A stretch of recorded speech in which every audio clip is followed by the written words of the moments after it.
E a gente começa o programa de hoje falando do Atlético. Giovana Pires, vamos falar dessa segundona, início de semana do Galo após mais uma vitória jogando em casa, por enquanto invicto, hein? 100% de aproveitamento na Arena MRV, Pablo. Peraí, você falou 100% de aproveitamento. Peraí, volta. Na Arena MRV e te chamei de Pablo ainda. Pablo quem é? Do Pablo Colé Abrete, a música? É o único Pablo Abrete que eu conheço. Eu, hein? Nosso querido técnico da rádio. Enfim, mais uma vez, boa tarde pra você, Rafael Leal. Boa tarde pra todo mundo que acompanha a gente aqui na FM O Tempo. O Atlético com 100% de aproveitamento da Arena MRV. 3 jogos, 3 vitórias, nenhum gol sofrido. E o Paulinho diz que é o dono realmente da Arena MRV, diz que a conta de luz vai pra casa dele. Falando sobre esse dia do Atlético e reapresentação na cidade do Galo, ontem foi folga por conta da vitória, já que o Galo só volta a campo no próximo fim de semana. Só que o treinamento na cidade do Galo, justamente por conta desse calor que a gente já comentou por aqui, não acontece mais às 10 da manhã, que é aquele horário que o Atlético vinha fazendo com o Filipão, treino às 10 da manhã.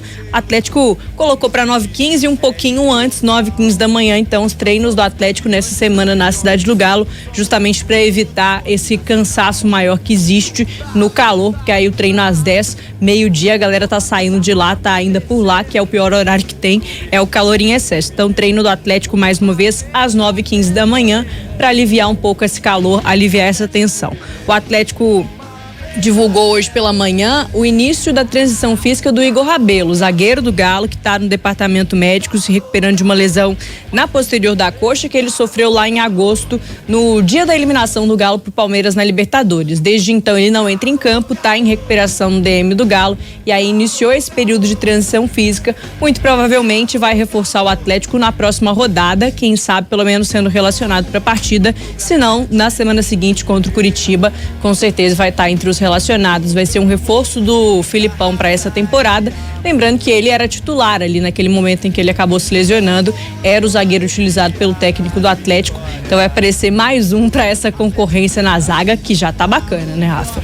Pois é, gente, o Filipão inclusive foi questionado sobre isso lá na coletiva, já a gente vai falar um pouquinho e trazer os trechos da coletiva do Filipão. Quero dar boa tarde ao Breno Galante, que encontrei com ele lá na Esplanada no jogo. E aí, Breno, gostou da atuação do Galo no final de semana, velho? Um abraço. Boa tarde, Rafa, boa tarde, Giovana, Dimara, Lely, turma de casa. Ô, Rafa, importante, eu até disse isso na sexta-feira, é vencer, né? No estilo Filipão, aquele 1-0, passando um sofrimento, com o Everson salvando, o Atlético fazendo um bom primeiro tempo, desperdiçando algumas oportunidades e no segundo tempo cadenciando mais a partida, né? Mas o que vale são os 3 pontos, é o Atlético ver aí sua briga pela vaga na Libertadores cada vez mais viva. Eu primeiro sonhava com G6, hoje eu já tô sonhando com G4, porque a distância são apenas 5 pontos pro G4 e o Atlético tem condição de conseguir brigar lá em cima. Eu tô otimista, Rafa, em relação ao desempenho do Atlético. Acho que não tá fazendo aquele futebol de crescer os olhos, aquele que chama a atenção do Brasil, não. Mas tá fazendo o dever de casa. Giovana colocou muito bem aí, 100% de aproveitamento na Arena MRV. E se a gente pegar o último jogo no Mineirão, contra o Bahia também ganhou e não levou gol. Então são 4 jogos, os últimos 4 jogos em casa, vencendo, com o Paulinho se destacando. Então, eu acho que o torcedor do Atlético teve uma dupla alegria nesse final de semana, que a gente não pode esquecer também da Copa do Brasil do São Paulo, viu, Rafa? É verdade. Odi, antes de te perguntar sobre o jogo, perguntar pro Lélio Gustavo, já que ele tem fugido da palavrinha Libertadores. Ô Lelão, te animou um pouco mais após a vitória contra o Cuiabá, ou você ainda tá pé no chão e tá dando tempo ao tempo, só vai se convencer daqui a algumas rodadas, Lélio? Só quando tiver faltando 8 rodadas, aí a gente pode conversar. Por enquanto, não. Ainda não. Você vai e pega o primeiro tempo de novo, bom do Atlético, o segundo tempo, né, de arrepiar qualquer um, né? Até um careca. Então, sabe, eu fico preocupado por essa inconstância do time dentro do jogo. Por outro lado, né, o que me agradou muito e falei rapidamente hoje no Barba, Cabelo e Bigode foi a atuação do Guilherme Arana, já muito próximo do que a gente conhece, né, do que a gente já viu, um jogador muito participativo, subindo frequentemente ao ataque, e aí sim o Filipão tá utilizando a melhor característica dele, que é o apoio. Aí o Arana é um jogador que pode fazer a diferença, mas por outro lado, quando entrou o Allan Kardec, aí já quase ninguém apareceu, mas foi uma vitória importante e o Atlético tá ali. Vamos ver o que ele vai almejar ainda no Campeonato Brasileiro. Eu sei que eu posso estar sendo chato aqui, mas, né, pra quem falava, pode ganhar tudo esse ano, eu já quebrei muito a minha cara em 2023. Tem que tomar cuidado mesmo. Gilmar Oliveira, Didi, você comentou o jogo lá na Arena, gostou da atuação do Galo. Paulinho, homem gol, né? É a casa do Paulinho. Sem dúvida. Mas eu acho que agora também o Atlético volta a aparecer individualmente, né? Se você pegar, além do primeiro tempo que ele fez mais coletivo, né? Mais centrado, você tinha um Atlético realmente na referência mesmo, tocando a bola. Você vê que tudo aquilo é treinado mesmo, aquilo é treino, né? Tocando a bola do jeito que ele tava e tudo mais. Você pode ressaltar vários jogadores, né, que estiveram bem na partida. Eu achei que o Otávio fez uma bela de uma partida, né? O Bataglia já tá ficando ao concurso. O próprio goleiro, né, o Everson, o Paulinho, o Pedrinho, o Arana, como o Lélio diz, quando que a gente conseguia tirar tantos jogadores, né, em boas atuações de uma partida só do Atlético, né, Gil? A gente comentou isso durante a transmissão. Então já mostra que além desse coletivo que começa a chegar, e mesmo o Luiz Felipe Scolari ainda falando que falta muito e tudo mais, a gente consegue também tirar no individual. E também sentir que o Hulk não está mesmo num bom momento, que ele até depois falou sobre isso e tudo mais, mas assim, eu acho que no contexto, tanto coletivo quanto individualmente, o Atlético apareceu novamente bem nessa partida. Ô, Breno, Rafa, diga. Rapidamente, é isso aí que a Edmara falou, e só pra gente não passar batido. Sexta-feira já fala, não, o Filipão não vai tirar o Gemerson não, e não tal. Conheço. E beleza, é isso aí, Filipão. Mandou bem demais. Mandou bem demais. Tinha que sair, perdeu a posição, depois ele até entra no decorrer do jogo, mas o Filipão utilizou o Bruno Fux com o Maurício Lemos, que acabou substituído ali no segundo tempo. É meritocracia, simplesmente isso aí. Ou o camarada, ele merece ou não merece, é por competência, e hoje quem tem tido mais competência é o Bruno Fux para jogar ao lado do Maurício Lemos. Aproveitando o gancho que me deste, Breno, Dimara, Gil, ouvintes e Lelão, claro, vamos trazer, Giovana, as falas do Filipão na coletiva. O Filipão que deu a coletiva depois do jogo e foi interrompido até no momento pelo Davidson. O Davidson invade a sala de imprensa, no nada, né? Dá um abraço no Filipão. O Filipão ainda fala como é que ele falou, que é meu filho. Um filho maluco. Um filho maluco que ele falou. Não entendi nada, enfim. Mas a gente separou aqui 3 trechos da coletiva do Filipão. E o primeiro deles, né, Gil, até falando sobre essa questão da zaga, né? É isso, a zaga do Atlético, a mudança, como o Lélio destacou, foi até minha pergunta durante a coletiva. Perguntei se o Bruno Fux aprendeu ou não fazer a tal cara de mal que ele disse que precisava, por isso que foi titular. Vamos ouvir o que o Filipão disse. Aprendeu, por isso que ele continuou. E por ter jogado muito bem o jogo passado e por ter acrescentado algumas virtudes na sua qualidade técnica, ou seja, um pouquinho de mais força e cuidados especiais na marcação ao centroavante adversário, a escolha foi do Fux com o Lemos, porque o meu Lemos também é um jogador de muita qualidade técnica e boa em posição física. Então, nós felizmente estamos com um time completo. Tivemos hoje o Gemerson entrando, porque nos foi avisado que o Lemos poderia ser expulso, não sei porquê, mas poderia ser expulso ou alguma coisa assim. Nós fizemos a troca e depois, garantindo o resultado, como sempre temos feito aí nos últimos 2 ou 3 jogos, o Hever que toma conta de tudo ali quando entra, né? Aí o Filipão elogiando a zaga e falando, né, que o Bruno Fux aprendeu a fazer a cara de bravo que ele queria. Ele fez bem, né? Porque jogou bem também, deu pra entender. Aí só pra completar porque que o Davidson entrou lá e deu beijo no Filipão e tal, o Acaso mandou uma mensagem pra gente que a gente perguntou, né, falando que o Filipão, o Davidson jogou com ele em 2018, 2019 no Palmeiras, foi campeão brasileiro com ele em 2018. Isso. E que eles têm essa relação pai e filho mesmo, que o Davidson chama o Filipão de pai. Da hora demais. O gol do título foi o Davidson que fez lá em São Januário. Isso. De 2018. É mesmo, hein, velho? Bem lembrado, exatamente, hein? Bem lembrado. Bom, depois o Filipão falou mais um pouquinho na coletiva. Aliás, a coletiva do Filipão demorou 20 e tantos minutos no sábado e ele falou um pouco sobre o desempenho também, né, Gil? Falando sobre a melhora de rendimento do Atlético depois que teve tivemos aqueles 9 jogos, né? Do Atlético custando a vencer, ele avalia como foi essa transição do momento ruim para o que ele consegue enxergar e projetar para essa equipe hoje, depois de algum tempo que ele já está à frente do comando técnico do time. Como eu disse, a gente vai ganhando e eles também vão ganhando e a coisa vai ficando assim, mas nós estamos fazendo uma coisa melhor do que a gente fazia. Tivemos 9 partidas, estamos fazendo um segundo turno dentro do previsto e vamos continuar trabalhando dessa forma. A Arena mostrou-se mais uma vez que é nossa, é do Galo, ganhamos 1-0, sofremos um pouco, mas ganhamos a terceira vez em casa daqui na nossa Arena e estamos satisfeitos porque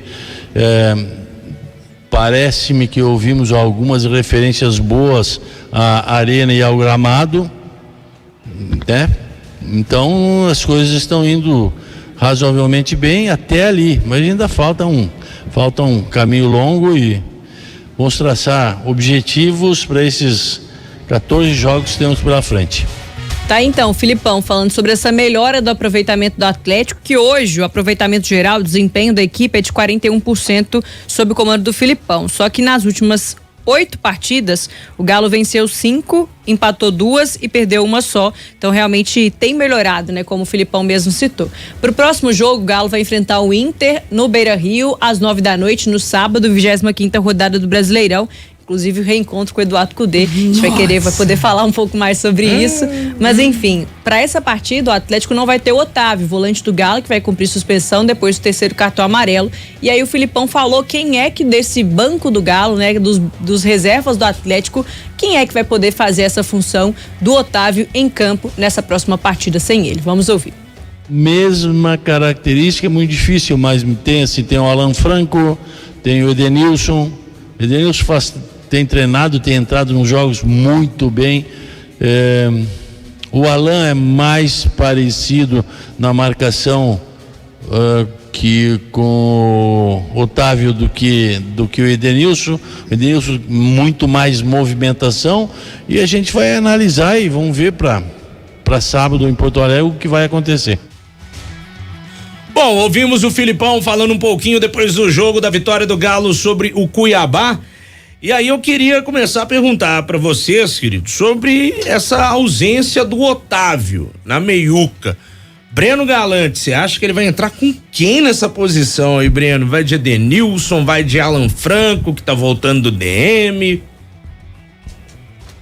Ô Rafa, infelizmente, né, a ausência do Otávio, porque depois que o Filipão colocou esse meio com 2 volantes ali, a coisa se acertou. Muita gente critica o Otávio, mas eu vejo como um bom jogador, não é um craque, não tem uma regularidade do Batalha, mas eles acertaram o setor defensivo ali.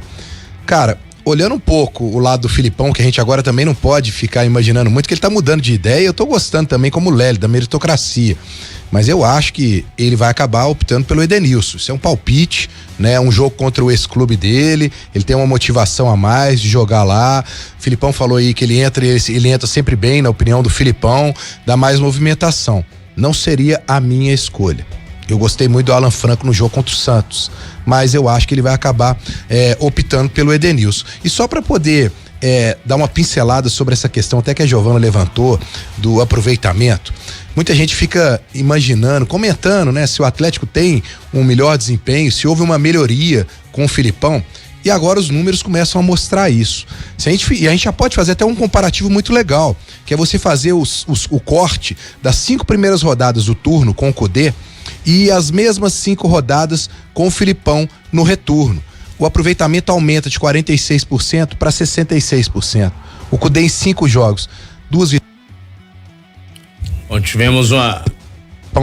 Agora sim. Com 3 vitórias. O Cudê, 2 vitórias, 2 derrotas e um empate. Aí você pega o Filipão, 3 vitórias, 1 derrota e um empate. É nítido que até agora, não só dentro de campo, o Filipão tem conseguido acertar algumas coisas, fazendo com que os jogadores comecem a jogar mais, como o Pedrinho, mas agora os números começam a refletir isso. Isso é muito importante, até para o torcedor começar a ter uma maior confiança nesse time do Atlético, porque o Filipão falou, né? Passou por uma fase tão complicada, sem ter vitórias, e agora se torna cada vez mais importante uma vitória em cima do Internacional, e depois você tem o Curitiba aqui, né? Que é o lanterna da competição, ou seja, se você quer realmente brigar por um G4, emplacar agora uma sequência. Então, Rafa, eu acho que é mais do que importante, talvez seja um jogo chave esse do Inter agora, pelo momento que o Atlético passa na competição e pelo momento que o Internacional está dividido, pensando na Libertadores, pro Atlético conseguir 3 pontos lá e já dar uma clareada aí nessa busca pela meta da vaga da Libertadores. Com certeza, e aí? Edenilson, Alan Franco. Já que o Luiz Felipe Scolari está, eu até conversava com a Giovana sobre isso na transmissão e depois a gente conversou hoje também, já que ele está fazendo umas surpresinhas e que eu já não conheço ele mais, como antigamente, lembrando que pode ser 3 zagueiros, né?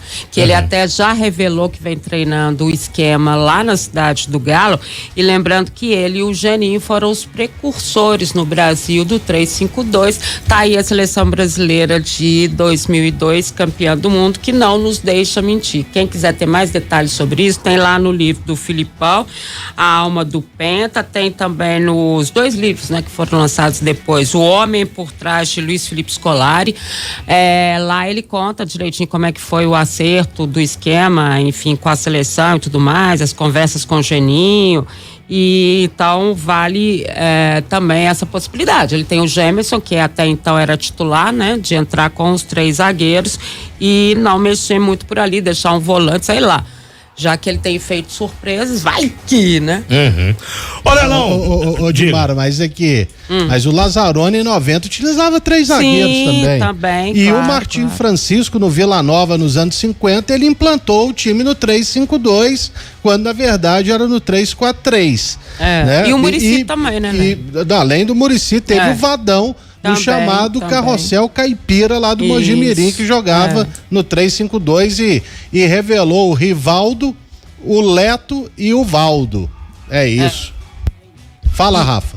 Não, eu ia te perguntar o seguinte: no ataque, ô Lélio, a gente tava falando do Hulk, né? O Hulk não faz mais gol, mas dá assistência pro Paulinho. Agora vamos falar um pouquinho do Pavon. Você não tá sentindo que o Pavon piorou nos últimos jogos, não, Lelão? Talvez não seria melhor ter entrado com o Zaratio num esquema diferente, com Hulk e Paulinho apenas? Não. O Pavon até foi substituído pelo Zaratio, né? Foi. E aí, o que eu observei bastante é que o Pavon, ele perdeu 2 chances que ele não costuma perder. Uma já até passa aí no primeiro tempo, né? Que ele consegue dominar a bola, faz o giro e bate pra fora. E a outra é aquela jogada clássica dele desde os tempos do Boca Juniors, que ele domina na ponta esquerda, vem por dentro e finaliza, e a bola passa muito próximo ali a trave do goleiro Walter do Cuiabá. Aí esse lance é ele, não é? Aí, ó, que passou agora é o Pavon, né? Então, ele tem se dedicado também, e esse crescimento do Guilherme Arana é porque ele tá em campo, ajuda e bastante na marcação. Então, eu não tiraria o Pavon de jeito nenhum, pode deixar ele quieto aí. Da opinião do Lélio Gustavo, eu vou te falar, eu tô achando que o Pavão caiu consideravelmente. Eu mas... até coloquei ele no time na sexta-feira, né? Foi. Mas não... tirei ele do time, inclusive. Mas, assim, realmente não tá bem. Só que o Luiz Felipe Scolari falou na coletiva, o time é esse. Então, o time titular do Atlético é o time que começou o jogo de sábado na Arena. Ele foi muito claro, o time é esse. Uma ou outra modificação em função suspensão, desfalque, esse tipo de coisa. Mas ele foi muito claro, ele falou, o time é esse. E até é bom que ele já tenha encontrado essa fórmula também, né, Giovana? Pra evitar de fazer o que faz o tal do Sampaoli no Flamengo. Pelo amor de Deus. Que todo até dia uma loteria. Cudê, né, que fez no Atlético também, no início. Né? Só que até só pra gente destacar, pra fechando o noticiário do Atlético por aqui, o Breno trouxe os números do Atlético no início do Campeonato Brasileiro sob o comando do Eduardo Cudê, comparando, claro, com o Filipão agora, nesse início de retorno do Brasileiro. Só que em compensação, o Atlético estava em quarto quando o Cudê deixou a equipe e agora está em nono. Tem esse ponto aí que o Filipão vem batendo na tecla também durante as entrevistas, que o Galo teve um início de trabalho dele muito ruim, 14% de aproveitamento até a primeira vitória, precisou de 10 partidas para conseguir, e então agora precisa correr atrás desse prejuízo que é grande. Então o Atlético ainda na busca pela classificação a Libertadores do ano que vem, inclusive atualização no departamento de matemática da UFMG, né? Eles fazem aquelas probabilidades. O Atlético hoje tem 34% de chances, né, de probabilidade de se classificar a Libertadores do ano que vem, considerando o G6, considerando os 6 primeiros colocados do Brasileirão. O Galo hoje é nono, tem 37 pontos na tabela, fica 4 pontos de distância do G6, que hoje é ocupado pelo Atlético Paranaense, o sexto colocado com 40 pontos, e aí até o Bragantino, que hoje é o quarto colocado, o Bragantino tem 42, o Atlético tem 37, então 5 pontos de distância do G4 hoje. Essa é a realidade do Atlético, o Galo precisando somar mais pontos para poder conseguir esse sonho da Libertadores do ano que vem. Mandar um abraço aqui para quem tá acompanhando a gente. O Carlos Santos está lá em Nova Lima falando que não curtiu muito a defesa do Galo. O Ariel Rodrigues tá falando que o Galo sentiu cansaço no segundo tempo, ou é uma tática em recuar após abrir o placar. Ele tá até perguntando. Eu sinceramente não sei, viu, Ariel? Em se tratando de Luiz Felipe Scolari, pode ser até uma tática mesmo. Mas eu não sei que recuou. Olha, eu achei que o Cuiabá é que foi pra cima, mas o Atlético abriu, né? O time abriu mesmo. E perrengue mesmo, tirando as defesas do Everson, praticamente nada, né? Não. Teve uma defesa difícil, né? Foi o cabeceio do rapaz ali. Isso.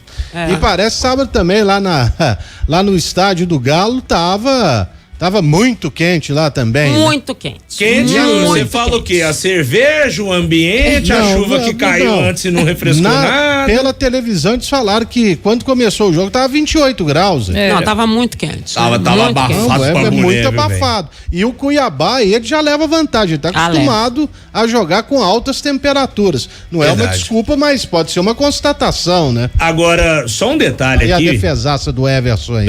Pegou demais nesse lance aí. Só uma questão aqui, viu, o Breno Galante? O pessoal me perguntou, que foi minha primeira vez no estádio, e uma questão que deixou muita gente bolada lá no jogo. O Atlético vendeu esse discurso do estádio tecnológico, certo? Sim. Teremos internet, estádio conectado, identificação facial, pererê parará, pererê pororó. Aí te oferecem para comprar o voucher de bebida e alimentação no Super App do Galo. Sim. Você chega lá, passa no cartão de crédito ou no Pix e vai pro bar para mostrar o QR Code para pegar sua cerveja, seu refrigerante. O aplicativo deu problema no dia do jogo. Aí eu te pergunto, o pessoal do Super App, e se o cara só tinha 100 conto na conta corrente, botou todo o dinheiro no super aplicativo, e na hora de consumir no estádio, vocês não têm uma solução para poder estornar o dinheiro do cara para ele comprar de novo a ficha lá no estádio. Só uma dica aí para tentar melhorar pro próximo jogo. Mas no mais, e o Breno Galante, questões de internet, já era esperado pela quantidade de pessoas, o Wi-Fi funcionou até certinho, mas o aplicativo é que deixou a galera bolada lá, viu, Breno? Ninguém conseguiu comprar nada no app. O Wi-Fi teve problema também. Não tá saindo o seu som, Breno. Aí, Rafa, agora. Então, É um problema que ainda continua e lembrando que ainda falta instalar 200 antenas lá, né? E eu acho que quando instalarem essas antenas lá para a internet a coisa vai melhorar. Mas me chamou a atenção, naquela hora que eu encontrei com você na esplanada, um torcedor de Conselheiro Lafayette veio me procurar e ele me mostrou no celular dele que ele tinha adquirido 3 cadeiras. Ele tinha pago R$150 cada uma. Ele tinha gasto R$450. Estava ele, o pai e o irmão para ir no jogo. E quando ele foi mostrar o QR Code lá pro pessoal da arena, eles falaram: não, você tem que baixar o ingresso pelo aplicativo. E a internet não baixava o aplicativo. Ele não conseguia baixar. Ele falou: cara, como é que eu vou fazer para entrar? Eu não consigo, eu não tenho internet aqui fora para baixar o aplicativo para mim poder mostrar meu ingresso, e eles não estão aceitando isso aqui.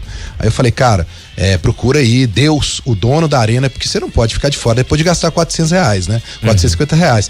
Então, assim, ainda são detalhes que tem que se pensar. Agora, tem que se pensar num plano B, né, Rafa? Porque se tiver um problema com a internet, para tudo, né? Você não consegue adquirir um refrigerante, alguma coisa. Tem que se pensar em bolar uma situação para caso dê uma pane de internet. Como é que vai fazer? Plano P, vai começar a usar fichinha aqui, adquire aqui no caixa, em dinheiro, não sei. Isso aí é uma coisa que o atleta tem que pensar, porque realmente os torcedores ainda estão passando algum tipo de problema, e a cada jogo a gente vê alguma melhora. Mas isso aí realmente você tem toda a razão. E uma outra situação que deu até tumulto, né, lá, teve uma briga, início de briga e tudo mais, gente que está comprando o ingresso numerado, né, cada um tem um número a cadeira, aí você chega na sua cadeira, tem alguém ocupando, aí você pede pra pessoa sair, as pessoas não saem, né, aí vieram com a história, né, mas isso é no mundo inteiro e tal. Gente, aqui, você tá pagando uma fortuna no ingresso. A sua cadeira tá lá. E o Fred Teixeira chegou a conversar com alguns torcedores que ficaram em pé e tinham pago caríssimo na cadeira pra ficar lá. Ô, Dilmara, então, assim, agora isso assim, eu entendo. Você vai me perdoar, mas isso no Brasil não vai funcionar nunca. E eu até não consigo entender outra coisa, a loucura que fizeram, Breno Galante, de vender cadeira cativa num espaço que você não tem só cadeira cativa, que tem torcedor. Tem outros... Porque o cara que tem a cativa, eu até entendo ele reclamar, igual a Dilmara falou. Agora, gente, isso nunca funcionou no Brasil e nunca vai funcionar. Mas é que o ingresso tá muito caro. Mas então as pessoas estão não vai funcionar nem se for R$3.000. Gente, tem que mudar não vai funcionar, esquece. Não vai funcionar. Várias situações não vai funcionar, Dilmara. Isso aqui não é Europa, infelizmente. Não vai funcionar. Fala, Breno. Ô, Dilmara, e esse problema aconteceu ali próximo, eu tava com a Giovana Pires ali atrás do gol. Isso, onde você estava. A gente viu exatamente. Muito bem essa. Mas o pior dessa confusão foi o seguinte: o rapaz queria sentar no lugar dele e quem estava sentado lá dele era uma senhora de idade. E aí, todo mundo que estava em volta, claro que apoiou a senhora, porque dá prioridade para a senhora estava no local errado, tava ela e o filho dela ao lado. Sim. Né? Então, quer dizer, aí, nesse ponto também tem que haver um pouquinho de, vamos dizer assim, coerência ou entendimento do torcedor, né? Era uma senhora de idade, tudo bem, cara, é um bom senso, vou utilizar o bom senso, mas o cara que queria o lugar dele marcado, ele tava com razão, ele pagou pelo lugar. É uma situação complicada, muito complicada. Porque e essa família... Se deparar com uma senhora num momento como esse. Sim, e essa família que o Fred encontrou, que falou lá, era pai, mãe, 2 filhos, olha a fortuna que esse cara pagou. Assistiu, sabe aonde? Sentado naquela parte de cimento da escada. Então, assim, né? À medida do possível, gente, vamos olhar lá, né? Quando você compra uma sériezinha, né? Tenta fazer de outro jeito. Eu acho que consciência tem que valer, sabe? Infelizmente, eu entendo perfeitamente seu ponto, Dilmara, mas eu acho que nunca vai funcionar esse estádio no Brasil. Espero que eu esteja errado. E tem um Ezequiel aqui também, viu, Lelão? Falando que a entrada dos torcedores foi uma zona, um vexame. Diretoria tem que olhar isso também. Diga, Lélio. Não, no dia que o ingresso for determinado, que você vai sentar-se ali na cadeira número 40 da fileira né? No setor, como é que é? Latão Vermelho Norte, por exemplo. Eu não falo o nome dele de graça, não. Aí beleza. Né? Tranquilo. Vai estar lá, falou, brother, meu ingresso é esse, eu comprei essa cadeira. Igual funciona nos estádios da Europa. Caso contrário, se lá fala venda do setor e não está determinando o número da cadeira nem nada, qualquer um senta-se, né, onde bem entender. Na verdade, eu também achei que fosse funcionar isso, mas a verdade é que no Brasil não funciona. Inclusive, né, a gente vê nos estádios brasileiros que as escadas ali, né, para você sair, elas nunca estão desocupadas, quando na verdade elas deveriam aparecer e nunca aparecem. Será por quê? Tá lá no ingresso, Tá Léo. Tem escrito lá, o mas... número, o lugar, o setor. Então o Atlético tem que providenciar alguém que vá direcionar. Qual é o seu ingresso? É esse aqui. Então você senta ali, ó. Verdade. Esse, então aí já, né? Tem que cobrar o Atlético. Se ele tá vendendo o ingresso dessa maneira, ele tem que fazer acontecer dessa maneira no seu estádio. Enfim, senhoras e senhores, o debate tá bom, mas... verdade... Vai, Breno, no pique. Não, é que eu ia falar só, Rafa, que tem que haver uma conscientização. O Atlético tem que fazer uma campanha de conscientização do torcedor. Porque ninguém tá acostumado com isso, não adianta. Verdade. Mudar da noite pro dia não vai ser fácil. Pessoal, infelizmente chegamos ao fim do primeiro bloco do Atlético. Breno, agradeço demais e amanhã a gente proseia mais um pouco, fechou? Valeu, meu amigo. Grande abraço a todo mundo aí, até amanhã. Valeu. Valeu, turma.